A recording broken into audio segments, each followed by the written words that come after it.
সালামু আলাইকুম ওয়া রাহমাতুল্লাহ। বিডি মেজারমেন্টের একটা নতুন টিউটোরিয়ালে আপনাদেরকে স্বাগতম।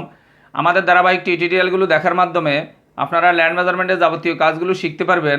এই যে নকশা, দলিল, খতিয়ান, বিভিন্ন প্রকার ভূমিগুলোর পরিমাপ, বাগবটোয়ারা আছে, সীমানা নির্ধারণ, নকশা প্রণয়ন, এছাড়া যে মাটির মাপ আছে, কাঠের মাপ আছে, রাস্তার মাপ, পুকুরের মাপ, মুসলিম ফারাইজ আছে, হিন্দু আইন, এক কথায় সেটেলমেন্টের যাবতীয় কাজগুলোই শেখা যাবে।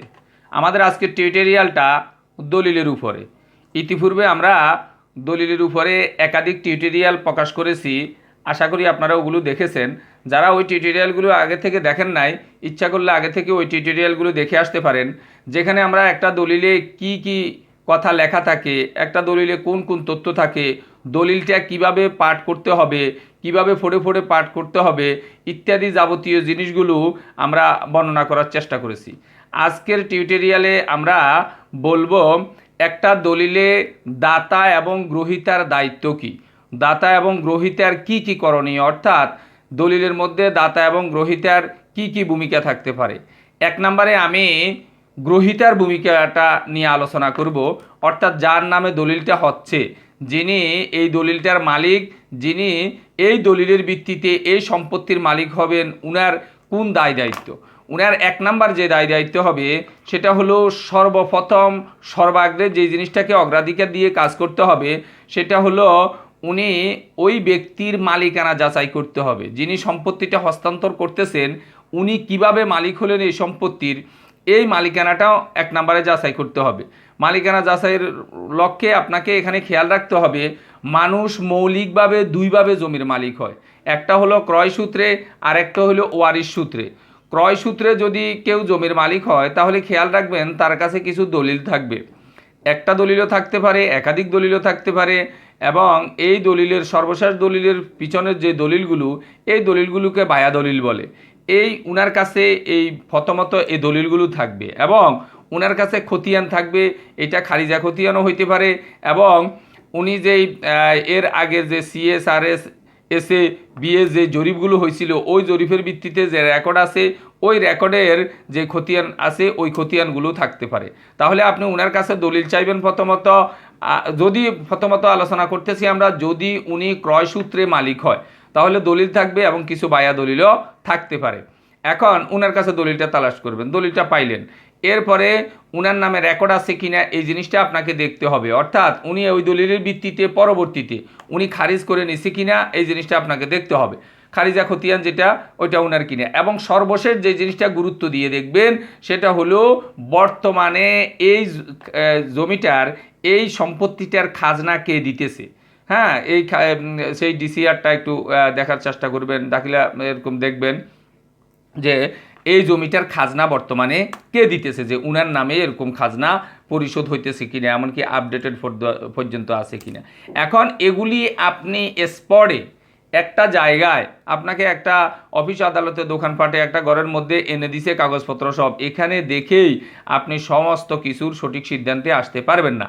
এই জন্য আপনাকে পর্যায়ক্রমে একটু চেক করতে হবে। এক নম্বর দলিলের চেকের কথা বলি, যে দলিলটা আপনি পাইছেন, এখন আমরা মানুষ হিসাবে এই কথা খুব সহজে মনে করি যে একটা দলিল অনেক সময় দেখা গেছে যে যে জাল দলিলের কথা আসলে এই কথা আমরা মনে করি যে স্বাভাবিকভাবে যে হয়তো কম্পিউটারে তৈরি করে উনি একটা দলিল তৈরি করে নিছে। আসলে শুধুমাত্র ব্যক্তি একটা দলিলকে তৈরি করে ফেলছে, এইভাবে যে শুধু জাল দলিল হয় এটা না, আরও বিভিন্নভাবে হইতে পারে।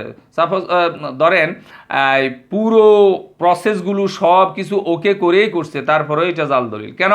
সম্পত্তিটা আসলে আপনি বিক্রি করেন নাই, আপনাকে দেখাইয়াই কোনোভাবে অন্য কাউকে দাঁড় করাইয়া এই জমিটা বিক্রি করে দেওয়া হয়েছে, তো ওইটাও তো জাল দলিল হয়ে গেছে। তো এখন ওইটাও কিন্তু আপনাকে প্রমাণ করতে হবে আসলে এই ব্যক্তির হস্তান্তরের সময় এই ব্যক্তি কিন্তু যিনি হস্তান্তর করার কথা উনি করে নাই, অন্য কেউ করছে। তো এইটা যখন প্রমাণ হবে তখন ওই দলিলটাও এরকম জাল দলিল হিসাবে এরকম স্বীকৃতি পেয়ে যাবে।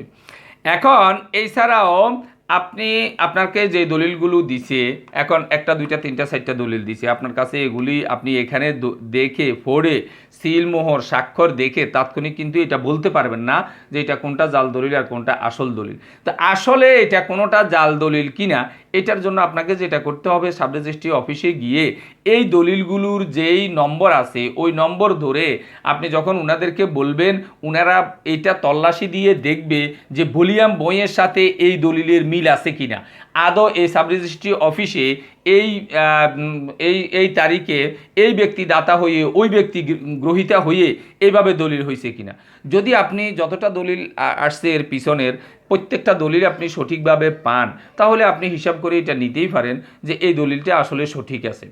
এখন দলিল সঠিক থাকার পরে, দলিল পাওয়ার পরে, এরপরে আপনি দেখেন যে তারিখ থেকে দলিলটা হয়েছে, এরপরে এখন উনি যেই তারিখ থেকে উনি দলিলের ভিত্তিতে মালিক হয়েছে, আপনাকে আরেকটা জিনিস দেখতে হবে, ওর পরে থেকে উনি কোনোভাবে এই সম্পত্তিকে হস্তান্তরিত করছে কিনা।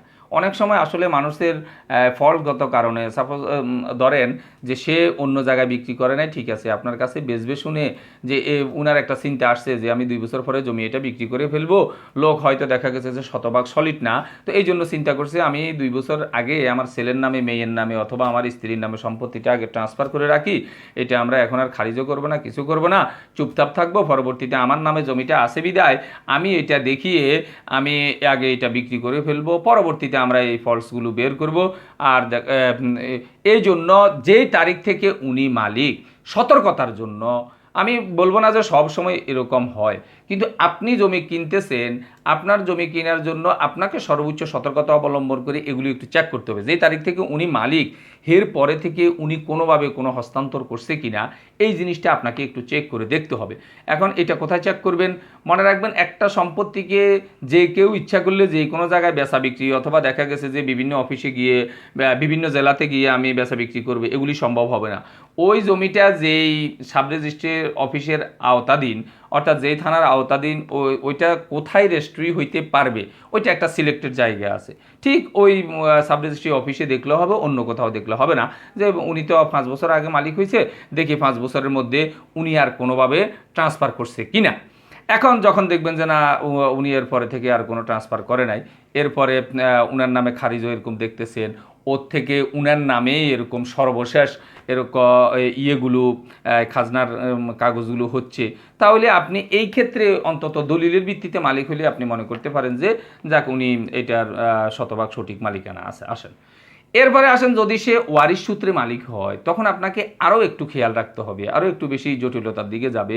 এই ক্ষেত্রে সর্বোচ্চ সতর্কতা অবলম্বন করে আপনাকে দেখতে হবে এই ব্যক্তি যে মালিক হয়েছে ওয়ারিশ সূত্রে, এখন অন্যান্য ওয়ারিশদের পাওনাটা সঠিকভাবে দেওয়া হয়েছে কিনা। এখন এই ক্ষেত্রে আমাদের বেশিরভাগ লোকেরই দুর্বলতা দেখা যায়, সেটা হলো উনি মালিক হয়েছে ঠিক আছে, উনি যতটুকুর মালিক, উনি 10% মালিক, বেচার সময় সুবিধা মতো চেষ্টা করে 12%, 14% বিক্রি করে চলে যাইতে পারি কিনা, উনি 5% মালিক, আর একটু বেশি বিক্রি করে দেওয়া যায় কিনা, উনি বোনের সাথে কথাবার্তা বলে রাখছে সামান্য কিছু, যে বোন তোমার সম্পত্তিটা আমাকে দিয়ে দিয়ে তোমাকে এই টাকা পয়সা দিও, অথচ প্রসেসিং হয় নাই, দেয়ও নাই, কথাবার্তা একটু বলছে, তাই উনি ওই কথার ভিত্তিতে চিন্তা করে আমি তো আমার 5%-এর সাথে আমার বোনের 2.5%-এরও মালিক, আমি 7.5% বিক্রি করে দিলাম।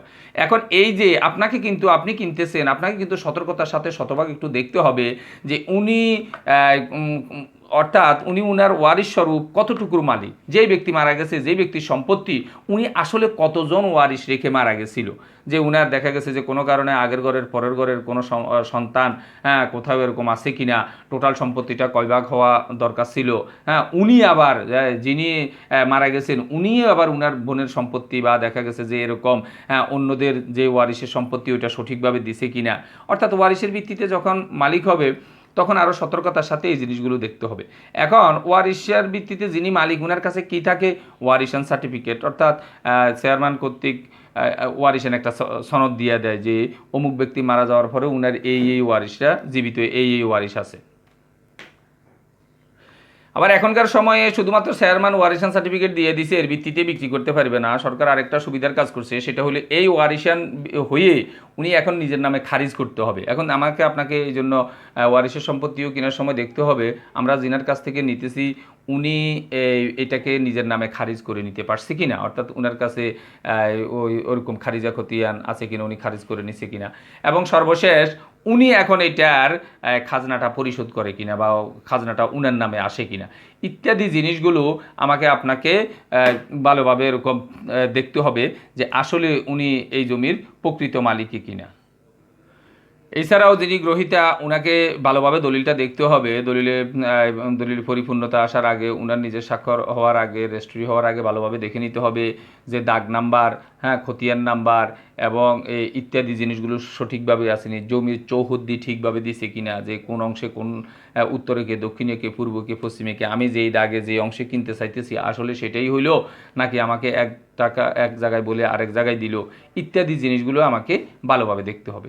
এরপরে আসেন আমরা গ্রহীতার করণীয় প্রসঙ্গে বললাম। এবার দাতা যিনি উনাকে একটা জিনিস সতর্ক থাকতে হবে। আসলে আমাদের সমাজে বেশিরভাগ প্রচলন এরকম, আমরা সবসময় কথা মনে করি যে দাতা কর্তৃক গ্রহীতাকে সবসময় প্রতারণা করা হয়। আসলে কিছু কিছু গ্রহীতাও এমন আছে, সে এমনভাবে কাজ করে যে দাতাকে অনেক সময় সে প্রতারণা করে ফেলে।